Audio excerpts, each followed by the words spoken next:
ಎಮ್ಮೆ ಪಕ್ಕದಲ್ಲಿ ಯಾಕೆ ನಿಂತ್ಕೊಂಡಿದ್ದೀನಿ ಗೊತ್ತಾ?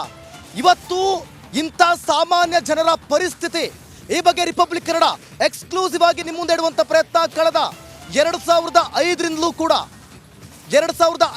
ಕೂಡ ಇದೇ ಒಂದು ಈ ರೀತಿಯಾದಂಥ ಶೆಡ್ನಲ್ಲಿ ಜನರು ವಾಸ ಮಾಡ್ತಿದ್ದಾರೆ, ಸೂರಿಲ್ಲದೆ ಪರದಾಡ್ತಿದ್ದಾರೆ. 100ಕ್ಕೂ ಅಧಿಕ ಕುಟುಂಬಗಳು 2005ರ ಪ್ರವಾಹದ ಸಂದರ್ಭದಲ್ಲಿ ಹೊಲ ಮನೆಗಳನ್ನು ಕಳೆದುಕೊಂಡಂಥ PK ನಾಗನೂರ ಗ್ರಾಮಸ್ಥರು ನೋಡಿ ಎಂಥ ಪರಿಸ್ಥಿತಿ ಇವರದು ಅಂತ. ಇವತ್ತು ಸಂಪೂರ್ಣವಾಗಿ ಇಲ್ಲಿರುವಂಥ ಪರಿಸ್ಥಿತಿ ಕಳೆದ 18-19 ವರ್ಷಗಳಿಂದ ಇಲ್ಲೇ ಇದ್ದಾರೆ ಕಣ್ರಿ ಇವರು. ಇವರೆಲ್ಲದರ ಬಗ್ಗೆ ನಿಮಗೆ ರಿಯಾಲಿಟಿ ಚೆಕ್ಕನ್ನು ತೋರಿಸುವಂಥ ಪ್ರಯತ್ನವನ್ನು ರಿಪಬ್ಲಿಕ್ ಕನ್ನಡ ಮಾಡ್ತಾ ಇದೆ ಇವತ್ತು. ಪ್ರಮುಖವಾಗಿ ಇದು ಬೆಳಗಾವಿ ಜಿಲ್ಲೆ PK ನಾಗನೂರ ಗ್ರಾಮಸ್ಥರ ಗೋಳು. ಆದರೆ ಬೆಳಗಾವಿ ಜಿಲ್ಲೆಯ ಅಥಣಿ ತಾಲೂಕಿನಲ್ಲಿ ಇವರಿದ್ದಾರೆ. ಇಲ್ಲಿ ರೆಡ್ಡೇರಹಳ್ಳಿ ಅನ್ನುವಂಥ ಒಂದು ಗ್ರಾಮದಲ್ಲಿ ಇವರೆಲ್ಲರೂ ಬಂದು ಸೇರಿಕೊಂಡಿದ್ದಾರೆ. 2005ರಲ್ಲಿ PK ನಾಗನೂರು ಅನ್ನುವಂಥ ಗ್ರಾಮದಲ್ಲಿ ಕೃಷ್ಣಾ ನದಿಯ ಪ್ರವಾಹ ಆಗಿ ಇಡೀ ಸಂಪೂರ್ಣ ಪ್ರವಾಹದಲ್ಲಿ ಸಿಲುಕಿ ಅವರ ಮನೆಗಳು ಸರ್ವನಾಶ ಆಗಿರುತ್ತೆ. ಅದೇ ಸಂದರ್ಭದಲ್ಲಿ ಅಲ್ಲಿಂದ ಬಂದಂಥ ಇಲ್ಲಿನ ಜನರು ಇಲ್ಲಿ ಬಂದು ಎಲ್ಲರೂ ಕೂಡ ವಾಸವನ್ನು ಮಾಡ್ತಾರೆ. ನೋಡ್ತೀರಾ ಹಾಗಾದರೆ ಶೆಡ್ ನೋಡ್ತೀರಾ? ಹಾಗಾದರೆ ಇಲ್ಲಿರುವಂಥ ಶೆಡ್ಗಳನ್ನ ನೀವು ಗಮನಿಸ್ತೀರಾ? ಬನ್ನಿ, ಎಂಥ ಜಾಗದಲ್ಲಿ ಅವರು ವಾಸ ಮಾಡ್ತಿದ್ದಾರೆ ನಾನು ತೋರಿಸ್ತೀನಿ ನಿಮಗೆ. ನೋಡಿ ಈ ರೀತಿಯಾದಂಥ ಶೆಡ್ ನೋಡಿ, ಶೆಡ್ ಮನೆಗಳು. ಬನ್ನಿ, ನಾನು ನಿಮ್ಮನ್ನು ಕರ್ಕೊಂಡು ಹೋಗ್ತೀನಿ. ಕಳೆದ 2005ರಿಂದ ಇಡೀ ಸಂಪೂರ್ಣ ಕುಟುಂಬ ಈ ಥರ ಶೆಡ್ ಒಳಗಡೆ ಜೀವನ ಮಾಡ್ತಾ ಇದ್ದಾರೆ ರೀ. ನೋಡಿ ಅವರ ವಾಸ ಇಲ್ಲೇ ಒಂದು ಹಸುನ ಕರುನ ಕಟ್ಕೊಂಡು ಜೀವನ ಮಾಡ್ತಿದ್ದಾರೆ ರೀ. ನೋಡಿ ಬನ್ನಿ, 2005ರಿಂದ ಎಜುಕೇಟೆಡ್ ಕೂಡ ಇದ್ದಾರೆ ಇಲ್ಲಿ. ನಾನು ಅವ್ರನ್ನ ಮಾತನಾಡಿಸುವಂಥ ಪ್ರಯತ್ನವನ್ನು ಮಾಡ್ತೀನಿ.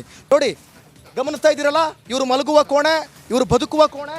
ಮತ್ತು ನೋಡಿ ಈ ಮನೆ ಒಳಗೆ ಈ ಥರ ಶೆಡ್ ಮನೆ ಒಳಗಡೆ ದೊಡ್ಡದಾಗಿ ಹೇಳ್ತಾರಲ್ಲ, ಅಷ್ಟು ಅಭಿವೃದ್ಧಿ ಮಾಡಿದ್ದೀವಿ, ಇಷ್ಟು ಅಭಿವೃದ್ಧಿ ಮಾಡಿದ್ದೀವಿ. ಅವ್ರಿಗೆ ಆ ರೀತಿ ಗ್ಯಾರಂಟಿ ಏನ್ರಿ? ಗ್ಯಾರಂಟಿ ಯಾವ ಗ್ಯಾರಂಟಿ ಹಣ ತಗೊಂಡು ಎಲ್ಲಿ ಹಾಕ್ತಿರ್ರಿ? 2005ರಿಂದ ಈ ಬಡ ಕುಟುಂಬ ಈ ರೀತಿ ವಾಸ ಮಾಡ್ತಿದ್ಯಲ್ಲ. ಬನ್ನಿ ಬನ್ನಿ ಸರ್, ಬನ್ನಿ ವಿಶ್ವನಾಥ್, ಬನ್ನಿ ಬನ್ನಿ. ನಮ್ಮ ಕ್ಯಾಮ್ರಾಮನ್ ವಿಶ್ವನಾಥ್ ನಿಮಗೆ ತೋರಿಸ್ತಾರೆ. ನೋಡಿ ಯಾವ ರೀತಿಯಾದಂಥ ಪರಿಸ್ಥಿತಿ ಇದೆ ಒಳಗಡೆ ಅಂಥೇಳಿ. ಬಹಳ ವಿಚಿತ್ರ ನೋಡಿ. ಪೂರ್ತಿ ಇಂಥ ಕತ್ತಲೆ ಕೋಣೆ ಒಳಗೆ ಬದುಕ್ತಿದ್ದಾರೆ. ಇವರಿಗೆ ವಿದ್ಯುತ್ ವ್ಯವಸ್ಥೆಯೂ ಕೂಡ ಸರಿಯಾಗಿಲ್ಲ.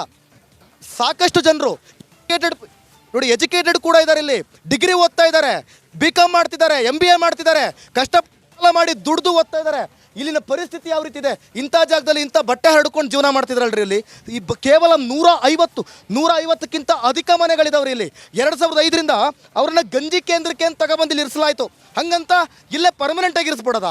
ಸಾಕಷ್ಟು ಮಂದಿ ಇದ್ದಾರೆ. ಕೆಲವು ಮಂದಿ ನಮ್ಮ ಜೊತೆ ಇಲ್ಲಿ ವೆಲ್ ಎಜುಕೇಟೆಡ್ಸ್ ಕೂಡ ಇದ್ದಾರೆ. ಜೊತೆಗೆ ಒಂದಷ್ಟು ಮಂದಿ ಇಲ್ಲಿ ಕೂಲಿ ಕೆಲಸಕ್ಕೂ ಕೂಡ ಹೋಗ್ತಾರೆ. ಅವ್ರ ಪಾಡಿಗೆ ಅವ್ರು ನೆಮ್ಮದಿಯಾಗಿದ್ದರು. ಪ್ರವಾಹ ಆಯಿತು. ಆದರೆ ಇಲ್ಲಿನ ಪರಿಸ್ಥಿತಿ ನಮ್ಮ ಪ್ರತಿನಿಧಿ ಇದ್ದಾರೆ. ನಮ್ಮ ಪ್ರತಿನಿಧಿ ಸಂಜು ಅರಭಾವಿ ಇದ್ದಾರೆ. ಇಲ್ಲಿನ ಮತ್ತಷ್ಟು ಡೀಟೇಲ್ಸನ್ನು ಕೊಡ್ತಾ ಹೋಗ್ತಾರೆ. ಸಂಜು ಅರಭಾವಿ, ಪ್ರಮುಖವಾಗಿ 2005ರಲ್ಲಿ ಆಗಿರೋದು ಗ್ಯಾರಂಟಿಗಳು ಅಂತ ಕೊಡ್ತಾ ಇರೋ ಈ ಸರ್ಕಾರ, ಸಿದ್ದರಾಮಯ್ಯನೂ ಕೂಡ ಇಲ್ಲಿ ಸ್ಥಳಕ್ಕೆ ಬಂದಿದ್ದಂತೆ. ಇಲ್ಲಿನ ಹೆಚ್ಚಿನ ಮಾಹಿತಿಯನ್ನು ನೀವು ಕೊಡೋದಾದರೆ. ದಿವಿತ್, ಪ್ರಮುಖವಾಗಿ ಹೇಳ್ಬೇಕಂತಂದರೆ ಏನು, PK ನಾಗನೂರು ಗ್ರಾಮನೇ ಇದೆ. ಇದು ಮಾಜಿ DCM ಲಕ್ಷ್ಮಣ್ ಸವದಿ ಅವರ ತವರೂರು ಸಹ ಆಗಿತ್ತು. ಅಂತಂದ್ರೇನು, 2005ರಲ್ಲಿ ಕೃಷ್ಣಾ ನದಿಗೆ ಬಂದಂತಹ ಪ್ರವಾಹ ಬರುತ್ತೆ. ಆ ಸಂದರ್ಭದಲ್ಲಿ PK ನಾಗನೂರಲ್ಲಿ ಇರ್ತಕ್ಕಂಥ ಗ್ರಾಮಸ್ಥರು ಏನಿದ್ರು, ಆಲ್ಮೋಸ್ಟ್ ಆಲ್ 90% ಗ್ರಾಮಸ್ಥರು ತಮ್ಮ ಒಂದು ಮನೆ ಮಠಗಳನ್ನು ಕಳ್ಕೊಳ್ತಾರೆ. ಅದಾದ ಬಳಿಕ ಇಲ್ಲಿಂದ ತಾಲೂಕಾಡಳಿತ ಆಗಿರ್ಬೋದು ಅಥವಾ ಜಿಲ್ಲಾಡಳಿತ ಆಗಿರ್ಬೋದು ಅವರನ್ನು ಗಂಜಿ ಕೇಂದ್ರಕ್ಕೆ ಶಿಫ್ಟ್ ಮಾಡ್ತಾರೆ. ಅಂತಂದ್ರೇನು, ಆ PK ನಾಗನೂರದಿಂದ ತಂದು ರೆಡ್ಡೇರಹಟ್ಟಿ ಗ್ರಾಮದಲ್ಲಿ ಈ ಎಲ್ಲ ಕುಟುಂಬಗಳನ್ನು ಶಿಫ್ಟ್ ಮಾಡ್ತಾರೆ. ಒಟ್ಟು 100ಕ್ಕೂ ಅಧಿಕಗಳು ಇಲ್ಲಿ ಇರ್ತಕ್ಕಂಥದ್ದು. ಅಂತಂದರೆ 3 ಕಡೆಗಳಲ್ಲಿ ವಸತಿ ಮಾಡ್ತಾ ಇದೆ. ಒಂದು ನೀವು ನೋಡ್ತಾ ಇರ್ಬೋದು, ಈ ರೀತಿಯಾದಂತಹ ಶೆಡ್ಗಳಲ್ಲಿ ಇಲ್ಲಿ ಮಾಡ್ತಾ ಇದ್ದಾರೆ. ಇಷ್ಟೇ ಅಲ್ಲದೆ ಇನ್ನೊಂದು ಆ ಸಮುದಾಯ ಕೇಂದ್ರಗಳಲ್ಲೂ ಸಹ ಕೆಲವೊಂದಿಷ್ಟು ಕುಟುಂಬಗಳಾಗ್ತಾ ಇದೆ. ಮಾಜಿ DCM ಲಕ್ಷ್ಮಣ್ ಸವದಿ ಅವರ ತವರೂರಾಗಿದ್ರು ಸಹ ಅಲ್ಲಿರ್ತಕ್ಕಂತಹ ಗ್ರಾಮಸ್ಥರ ಪರಿಸ್ಥಿತಿ ಇದಾಗಿರುವಂಥದ್ದು. ಒಟ್ಟಾರೆಯಾಗಿ ಹೇಳ್ಬೇಕಂತಂದರೆ ಎಲ್ಲೋ ಒಂದು ಕಡೆ ಜನಪ್ರತಿನಿಧಿಗಳ ದಿವ್ಯ ನಿರ್ಲಕ್ಷ್ಯದಿಂದಾಗಿ ಇವತ್ತು ಈ ಬಡ ಕುಟುಂಬಗಳು ಒಂದು ಕಣ್ಣೀರಿನಲ್ಲಿ ಕೈ ತೊಳೆಯುವಂಥ ಪರಿಸ್ಥಿತಿ ನಿರ್ಮಾಣವಾಗಿದೆ. Over to you Divith. Okay, thank you Sanju. ಅವ್ರನ್ನ ಮಾತನಾಡ್ತಾ ಹೋಗ್ತೀರಿ. ನಮಗೆ ಒಂದು 3 ನಿಮಿಷ ಟೈಮ್ ಇದೆ. ಸರ್, ನೀವು ಎಜುಕೇಟೆಡ್ ಆಗಿದ್ದೀರಾ ಅಲ್ವಾ? ಕಳೆದ 18-20 ವರ್ಷದಿಂದ ಇಂಥ ಪರಿಸ್ಥಿತಿ.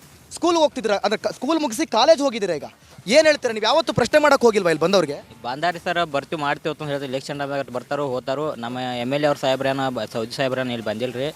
ಕುಮಟಳ್ಳಿ ಅವರು ಮಾಡ್ತಂತಂದ ಹೋಗಿರು. ಅವ್ರೇನ ಮಾಡತ್ತೀವಿ ಅಂತಂದು ಅಟ್ಟ ಗೊತ್ತಾತ್ರಿ. ಅದ್ರ ಬಗ್ಗೆ ಇನ್ನು ಅವ್ರನ್ನ ಕೇಳ್ಬೇಕು ಸರ್. ನೀವು ಓದ್ತಾ ಇದ್ದೀರಲ್ಲ, ಈ ಜನಪ್ರತಿನಿಧಿಗಳೆಲ್ಲ ಬಂದಿಯಾರಲ್ವಾ?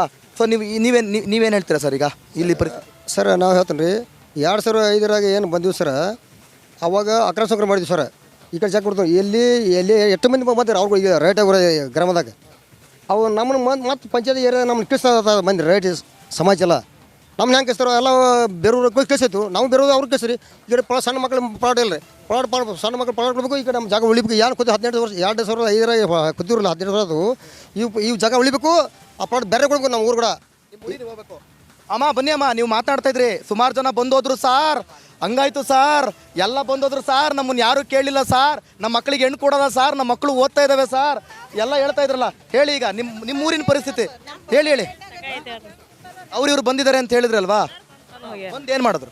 ಯಾರು ಮಾಡ್ತಾರೆ, ಬರ್ತಾರೋ ಹೋಗ್ತಾರೆ, ಇಲೆಕ್ಷನ್ ಮುಂದೆ ಬಿಟ್ಟು ಬರ್ತಾರ್ರಿ, ನಿಮ್ಗೆ ಅದನ್ನ ಮಾಡಿ ಕೊಡ್ತೇವೆ ಮನೆ ಸಿದ್ದರಾಮಯ್ಯ ಇಲ್ಲಿಗೆ ಬಂದಿದ್ರು ಅಂತ ಒಂದು ಮಾತು, ಎಲ್ಲ ಏನು ತಗೊಳ್ಳಿಲ್ಲ. ಬಂದಿದ್ರು. ಫಸ್ಟ್ ಪೈಲ ಕುಮಾರಸ್ವಾಮಿ ಬಂದಿರು, ಸಿದ್ದರಾಮಯ್ಯಗಳು ಬಂದಿರು, ಎಲ್ಲರೂ ಬಂದು ಹೋಗ್ಯಾರ. ಬಂದು ಹೇಳಾರ್ರಿ ಮಾಡ್ದಂತ ಹೋಗ್ಯಾರ್ರಿ, ಇನ್ನ ತಕ ಏನು ಮಾಡಿಲ್ರಿ ನಂಗೆ. ಅಲ್ಲ 12 ವರ್ಷ ಬೇಕಾಯ್ತೇನ್ರಿ ಮಾಡೋರು? ಮತ್ತೆ ಅವ್ರಿಗೆ ಏನು ಓಟ್ ಹಾಕ್ತೀರಾ ನೀವು? ಎಲ್ಲಿರೋದು ನಿಮ್ದು ವೋಟಿಂಗ್ ಪಾಯಿಂಟ್? ಏನಾಗ್ನೂರ್ರಿ ಓಟ್ ಹಾಕ್ಬೇಕಾದ್ರೆ ಬರ್ತಾರಲ್ಲ, ಅವಾಗ ಏನು ಹೇಳಿದ್ರೆ ನೀವು? ಅವ್ರಿಗೆ ಏನು ಹೇಳ್ತಾರೆ, ಹೋಟ್ ಹಾಕೋತಾರೆ, ತೊಗೊಂಡು ಹೋಗಾರ ಮಾಡಿ ಕೊಡ್ತೇತಾರ್ರಿ.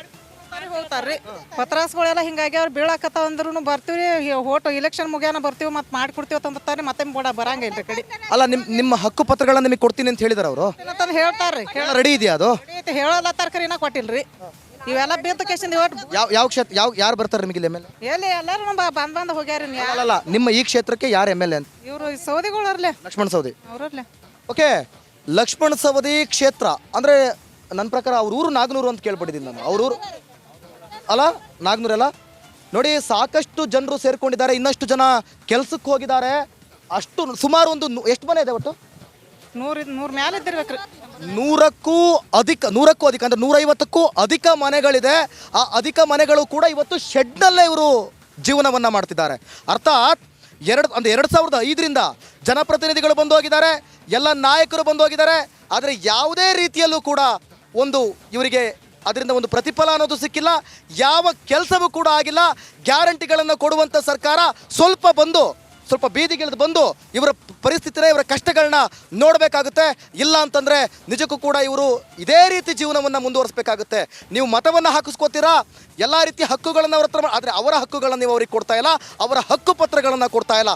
ಅದನ್ನು ಕೊಡುವವರೆಗೂ ಕೂಡ ರಿಪಬ್ಲಿಕ್ ಕನ್ನಡ ನಿರಂತರವಾಗಿ ಈ ಬಗ್ಗೆ ಫಾಲೋ ಅಪ್ ಮಾಡ್ತಾ ಇರುತ್ತೆ. ಅವರಿಗೆ ನ್ಯಾಯ ಸಿಗುವವರೆಗೂ ಕೂಡ ರಿಪಬ್ಲಿಕ್ ಕನ್ನಡ ಈ ಹೋರಾಟವನ್ನು ಮುಂದುವರಿಸುತ್ತೆ. ಕ್ಯಾಮ್ರಾ ಪರ್ಸನ್ ವಿಶ್ವನಾಥ್ ಜೊತೆ ಅಶ್ವಥ್ ವಿತ್ ರಿಪಬ್ಲಿಕ್ ಕನ್ನಡ, ಬೆಳಗಾವಿ, ಅಥಣಿ.